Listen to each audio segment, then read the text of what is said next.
Until that time, I was never free of my carb addiction, never free of needing alcohol every day. So until that happened, yeah, I would have known nothing about how this way of eating makes you feel. And you don't know how bad you feel until you feel good.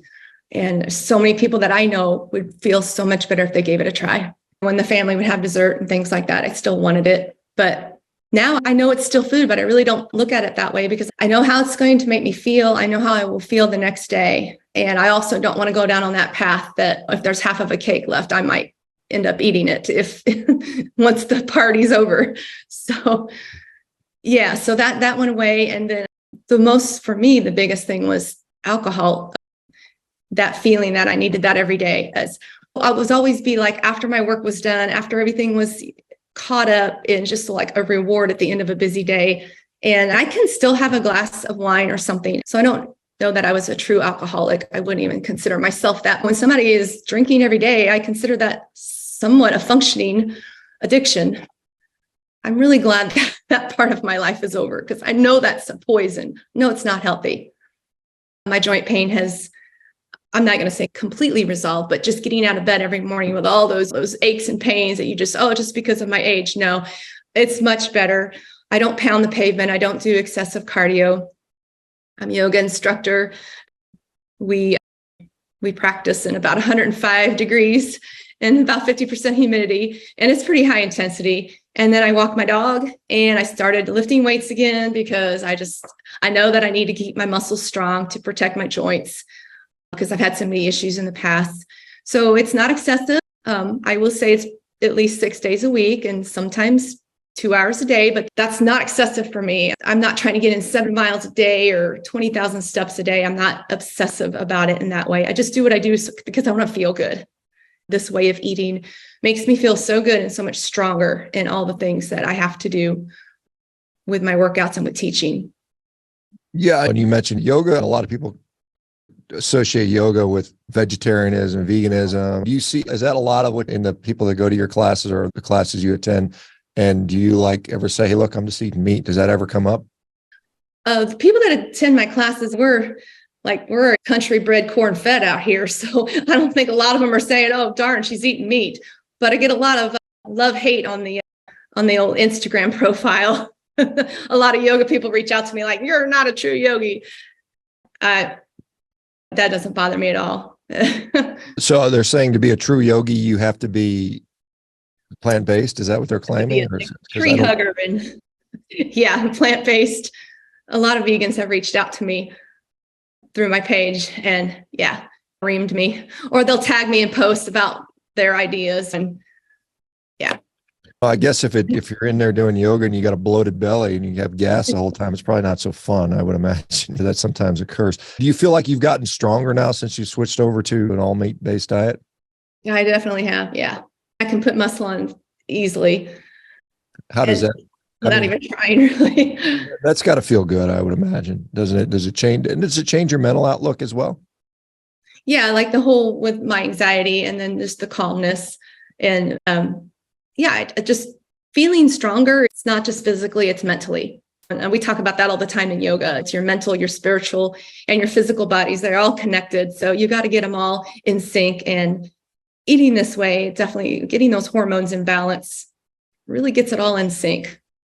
When you say eating this way, so what does your diet look like these days? I don't know how, you don't look like you're a big person. You look like you're relatively medium size. I don't know, hard to tell from the shoulders up, but if you might share your dimensions and if you don't mind, how tall and how much you weigh currently and how much do you eat? How much does it require to keep you running? I'm 5'4", about 125 pounds. I've gained a few pounds on carnivore, and I think that's because my body needed to. I had a lot of healing to do, and I was almost maybe too skinny. Sometimes that bothers me, but I try not to look at the scale. My waist size has stayed exactly the same. 27 inches has not changed at all. Yeah, I still exercise quite a bit. I feel good. Sounds like you've put on some muscle. So you're getting stronger. So by definition, you put on muscle with that. And so that's probably a good thing. So what does your daily diet look like, or your weekly diet? Or how does that look?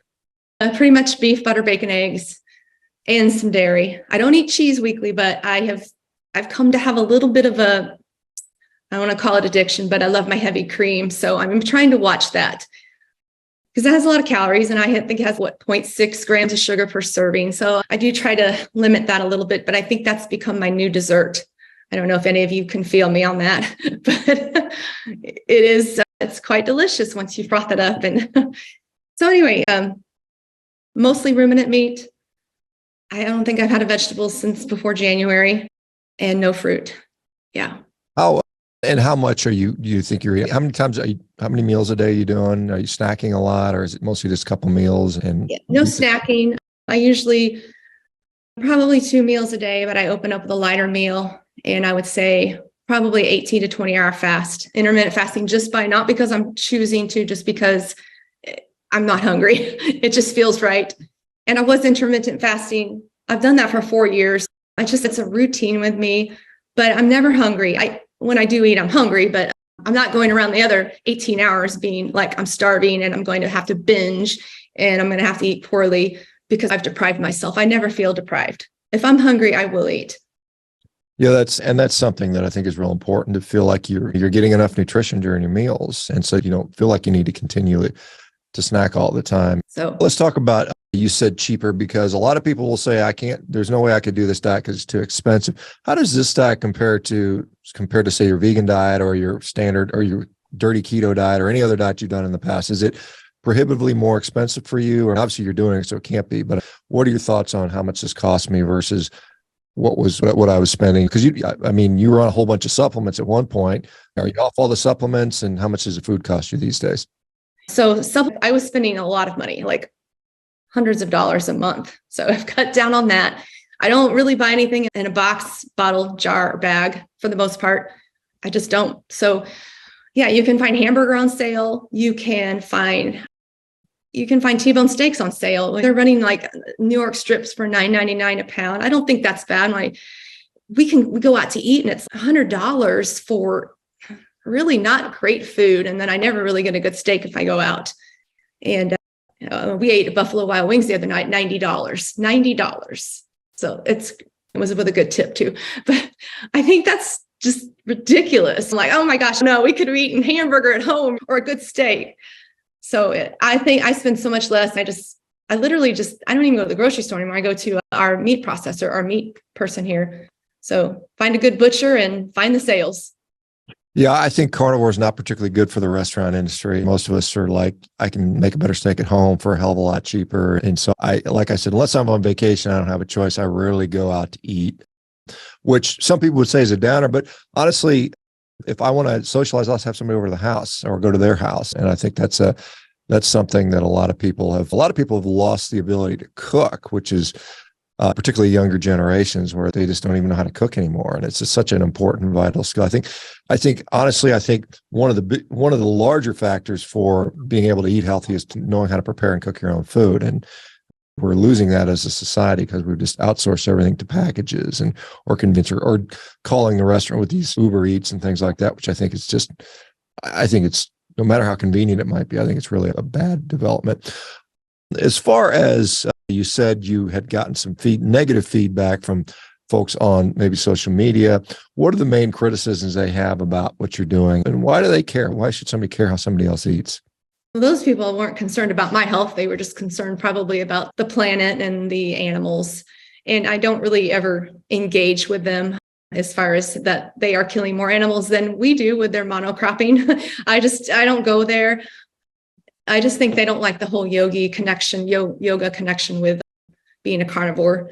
That's okay.